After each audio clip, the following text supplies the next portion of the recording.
اور ان کے اوپر کیسز کیا بنائے ہوئے ہیں؟ دہشت گردی کے. ان کو 14 مہینوں کے لیے جیل میں کیوں رکھا گیا؟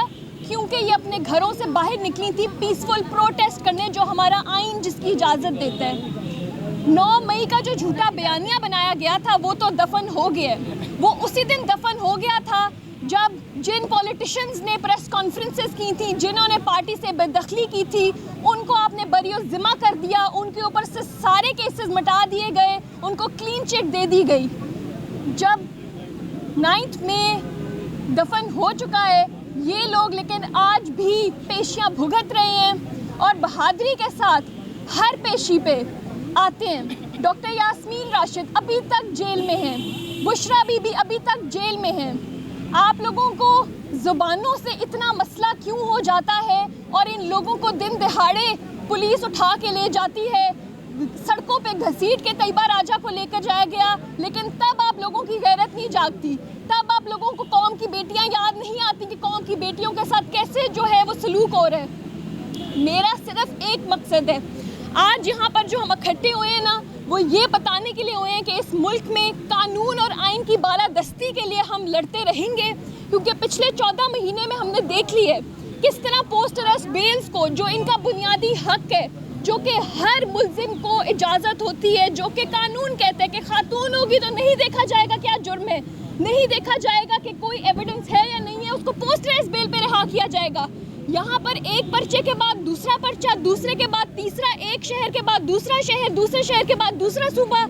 یہ آپ کے سلسلے اگر آپ بند ہو گئے ہیں تو خواتین کو اصل میں حقیقی معنوں میں عزت دینا سیکھیں، کیونکہ صرف زبان سے عزت نہیں دی جاتی، حقیقی معنوں میں عزت دے کے دکھائیں. یہ عالیہ حمزہ کھڑی ہوئی ہیں، ابھی بھی 13 پرچوں میں ان کی جو ہے ان کو ٹرائل بھگتنا پڑ رہا ہے. کس وجہ سے؟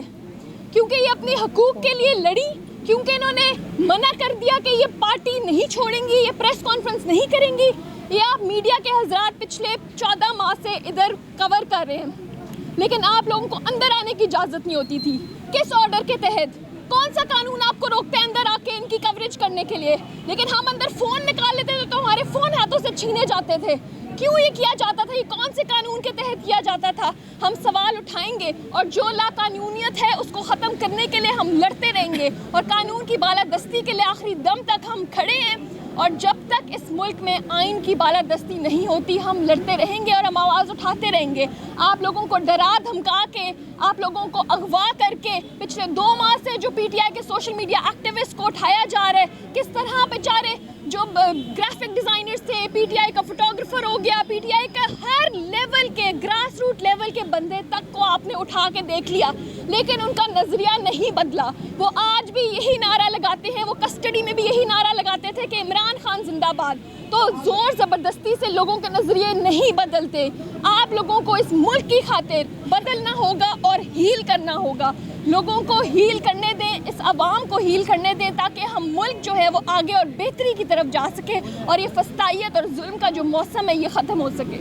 میں اپریشیٹ کرنا چاہتی ہوں خدیجہ کو، اس لیے کہ خدیجہ اس وقت میں پی ٹی آئی کے ساتھ، ہم سب لوگوں کے ساتھ کھڑی ہوئی جب ہمارے لیے کوئی آواز اٹھانے والا نہیں تھا. انہوں نے خود سہا، بہت بہادری سے سہا. یہ قوم کی بیٹیوں کے لیے ایک مشعل راہ ہے، اور اب جس طرح سے یہ ملٹری کورٹ پر آواز اٹھا رہی ہے، ہیڈس آف ٹو خدیجہ.